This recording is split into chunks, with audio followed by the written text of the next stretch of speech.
নমস্কাৰ আজিৰ এই ভিডিঅ'টো জানক বৃশ্চিক ৰাশিৰ ব্যক্তিসকলৰ বাবে জুনৰ মাহটো কেনেকুৱা যাব দন্ত ন আৰু অন্তস্থ জ এই দুটা আখৰেৰে যিসকল ব্যক্তিৰ নাম আৰম্ভ হয় তেওঁলোকৰ হৈছে বৃশ্চিক ৰাশি সো ভিডিঅ'টো চাই যদি ভাল লাগে তেতিয়াহ'লে এই দুটা আখৰেৰে নাম আৰম্ভ হোৱা ব্যক্তিসকলৰ সৈতে ভিডিঅ'টো শ্বেয়াৰ কৰিবলৈ নাপাহৰিব প্ৰথমতে দেখুৱাই দিছো আপোনালোকৰ স্বাস্থ্যৰ ক্ষেত্ৰত আপোনালোকৰ ৰাশিৰ মালিক হৈছে আপোনালোকৰ মংগল গ্ৰহটো দেখিবলৈ পাৰিছে আৰম্ভণিতে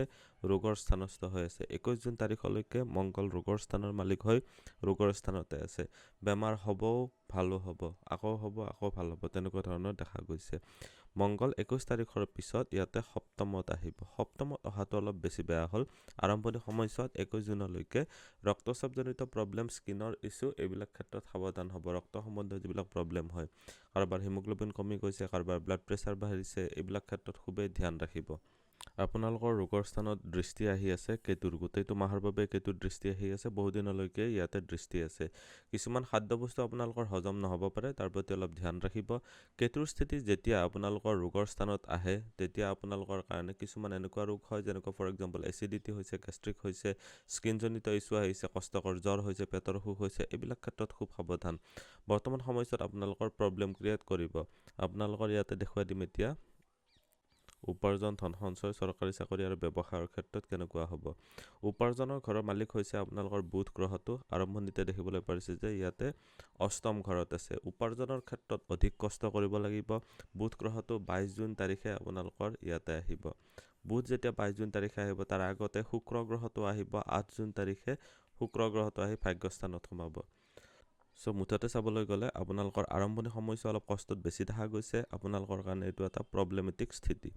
আপোনালোকৰ এতিয়া দেখুৱাই দিম যে আপোনালোকৰ ইনকামৰ ঘৰত কাৰ প্ৰভাৱ আহি আছে ইনকামৰ ঘৰত শনি গ্ৰহটোৰ সপ্তম দৃষ্টি আহি আছে শনিৰ সপ্তম দৃষ্টিয়ে কি কৰে আপোনালোকৰ ইনকামৰ ক্ষেত্ৰত অন্যত লিপ্ত কৰাবলৈ বিচাৰিব তাৰ মানে আপোনালোকৰ প্ৰাপ্য ইনকাম কোনোবাই ধৰি লওক আপোনালোকৰ প্ৰব্লেমেটিক ভাৱে বা অন্যায়ভাৱে লৈ যোৱাৰ চান্সেছ থাকে তাৰ মানে আপুনি পাব লাগিছিল কিন্তু পালে বেলেগে এইখিনি সময়ছোৱাত তাৰ প্ৰতি অলপ ধ্যান ৰাখিব পাৰিব লাগিব এতিয়া দেখুৱাই দিম যে আপোনালোকৰ ব্যৱসায়ৰ ঘৰ যিটো হয় ব্যৱসায়ৰ ঘৰত আপোনালোকৰ ৰবিৰ স্থিতি আছে ৰবিৰ স্থিতি ব্যৱসায়ৰ ঘৰত থাকিলে আপোনালোকৰ কাৰণে এইটো এটা বৰ ভাল যোগ নহল তাৰ মানে ৰবি হৈছে এটা ইগো ৰিলেটেড প্লেনেট হয় আপোনালোকৰ ব্যৱসায়ত জেদত পৰি বা হঠাতে ভুল ডিসিশন লোৱাৰ চান্সেছ থাকে বিবেকেৰে ভাবিব এইখিনি সময়ছোৱাত কাৰো চ্যালেঞ্জত আহি বা কাৰো আপোনালোকৰ ইগো ক্লাছ হৈ কিনে এইখিনি সমস্যাত প্ৰব্লেম ক্ৰিয়েট নকৰিব অন্যথা আপোনালোকৰ কাৰণে এইটো এটা বৰ ভাল স্থিতি নহব এতিয়া দেখুৱাই দিম আপোনালোকৰ যেহেতু ব্যৱসায়ৰ কাৰক বুধ গ্ৰহটো আপোনালোকৰ 22 তাৰিখলৈকে অষ্টম ঘৰতো আছে স্বগৃহী হৈ আছে কিন্তু আপোনালোকে অৱশ্যে এটা হয় যে আপোনালোকে গুপ্ত বিভাগ এষ্ট্ৰলজি ধৰ্মিক কৰ্মী ক্ষেত্ৰৰ সৈতে জড়িত হৈ যদি কিবা ব্যৱসায় কৰি আছে আপোনালোকৰ কাৰণে ভাল জানিব যে বৃশ্চিক ৰাশিৰ ব্যক্তিসকল অলপ অভাৰ সেনসিটিভ থাকে অভাৰ সেনসিটিভ মানে সৰু কথাত বহুত অভাৰ থিংকিং কৰে ব্যৱসায়ৰ ক্ষেত্ৰত এটুই কম যে আপোনালোকে যিমানখিনি পাৰে কষ্ট কৰক 22 তাৰিখৰ পিছৰ সময়ছোৱা আপোনালোকৰ কাৰণে আৰু বেছি ভাল হ'ব ইনকামৰ ঘৰৰ মালিকো হয় বুধ গ্ৰহটো যেতিয়া ভাগ্যস্থানত সোমাব 22 জুনৰ পিছত তেতিয়া আপোনালোকৰ কাৰণে বহুত বেছি বেনিফিচিয়াল হ'ব এতিয়া দেখুৱাই দিম আপোনালোকৰ সেভিংছৰ ঘৰৰ মালিক হৈছে বৃহস্পতি আপোনালোকৰ ভাগ্যস্থানত 2 জুনৰ পৰা তুংগী হৈছে বৃহস্পতিৰ ভাগ্যস্থানত স্থিতি অতিশয় ভাল বৃহস্পতিৰ ইয়াৰ পৰা দৃষ্টি আহিছে আপোনালোকৰ সন্তানৰ ঘৰত বৃহস্পতিৰ দৃষ্টি আহিছে আপোনালোকৰ তৃতীয় ঘৰত বৃহস্পতিৰ দৃষ্টি আহিছে আপোনালোকৰ ৰাশিতে এইখিনি সময়ছোৱাত আপোনালোকৰ কাৰণে কম যে আপোনালোকে যিমানখিনি অপৰচুনিটি পাব সুযোগ সুবিধা পাব সেই অপৰচুনিটি বিলাক ল'ব আপোনালোকৰ সা সম্পত্তিৰ বৃদ্ধিৰ ক্ষেত্ৰতো ভাল দেখা গৈছে আপোনালোকৰ ঘৰুৱা পৰিৱেশটো অলপ হলেও ডিস্টাৰ্ব থাকিব এইখিনি সময়ছোৱাত আপোনালোকৰ কাৰণে যেহেতু বৃহস্পতিৰ স্থিতি অলপ মজবুত হৈছে আপোনালোকৰ ধনত বৃদ্ধিত নিশ্চয় সহায়ক হ'ব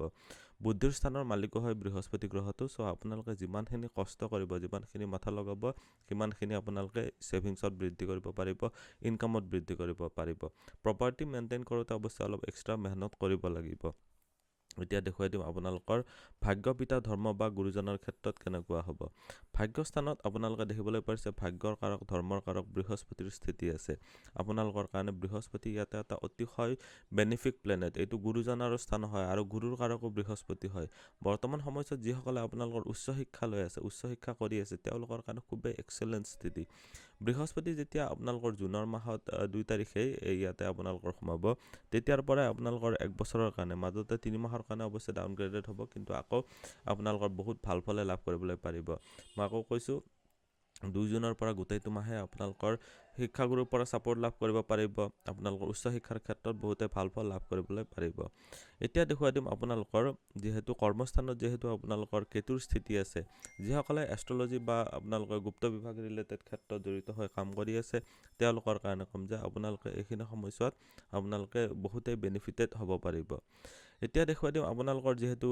পিতাৰ স্থানৰ মালিক হৈ কিনে আপোনালোকৰ চন্দ্ৰগ্ৰহটো ফাষ্টেষ্ট মুভিং প্লেনেট হয়, ভাগ্যটো সদায় স্থিৰ নাথাকে। চ' যিখিনি পাইছে সেইখিনি ল'বলৈ চেষ্টা কৰিব, বহুত বেছি এক্সপেক্টেশ্যন নাৰাখিব।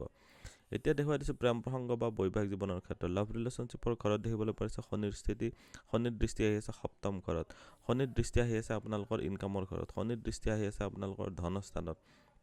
মুঠতে চাবলৈ গ'লে বৰ্তমান সময়ছোৱাত শনিৰ ফালৰ পৰা ভাল এটা বেনিফিট পাব লাগিলে আপোনালোকে সময় মেইনটেইন কৰিব লাগিব। যিমানখিনি পাৰে সিমানখিনি সময় ভালদৰে দিয়ক, আপোনালোকে নিশ্চয় বেনিফিটেড হ'বও পাৰিব। প্ৰেম বিবাহৰ যুগ দেখা গৈছে বৰ্তমান সময়ছোৱাত।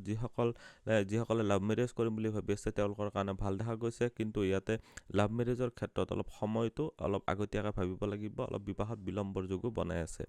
যিসকল বিবাহিত আছে তেওঁলোকৰ সৈতে ইগ' ক্লাছ হ'ব পাৰে। বৰ্তমান সময়ছোৱাত ইগ'ৰ কাৰণে আপোনালোকৰ লাভ ৰিলেশ্যনশ্বিপবিলাক বেয়া হ'ব পাৰে, বা বিবাহিতসকলৰ কাৰণেও কৈছোঁ 15 তাৰিখলৈকে অলপ বেছি সাৱধান হওক। 15 তাৰিখৰ পিছৰ সময়ছোৱা সিমান আৰু প্ৰব্লেম নাই। এতিয়া দেখুৱাই দিওঁ আপোনালোকৰ সাধাৰণ শিক্ষা আৰু উচ্চ শিক্ষাৰ ক্ষেত্ৰত। সাধাৰণ শিক্ষাৰ ঘৰত দেখিবলৈ পাৰিছে ৰাহুৰ স্থিতি অতিশয় ভাল। উচ্চ শিক্ষাৰ ঘৰত শনিৰ স্থিতিও বেয়া নহয়। শনিৰ স্থিতি বুদ্ধিস্থানত থাকিলে কামবিলাক অলপ লাহে লাহে হয়। বৃহস্পতিৰ দৃষ্টি শনিৰ ওপৰত আহিছে,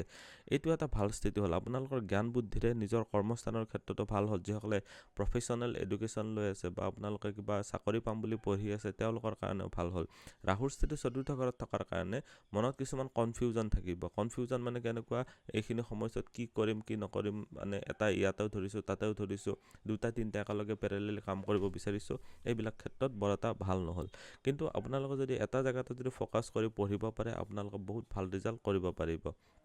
আজিৰ এই ভিডিঅ'টোত আমি জানিলোঁ বৃশ্চিক ৰাশিৰ ব্যক্তিসকলৰ বাবে জুনৰ মাহটো কেনেকুৱা যাব। ভিডিঅ'টো চাই কেনেকুৱা লাগিলে কমেণ্টত নিশ্চয় জনাব। আপুনিও যদি আপোনাৰ বিষয়ে জানিব বিচাৰে তেতিয়াহ'লে হোৱাটছআপত কণ্টেক্ট কৰিব পাৰে। ধন্যবাদ।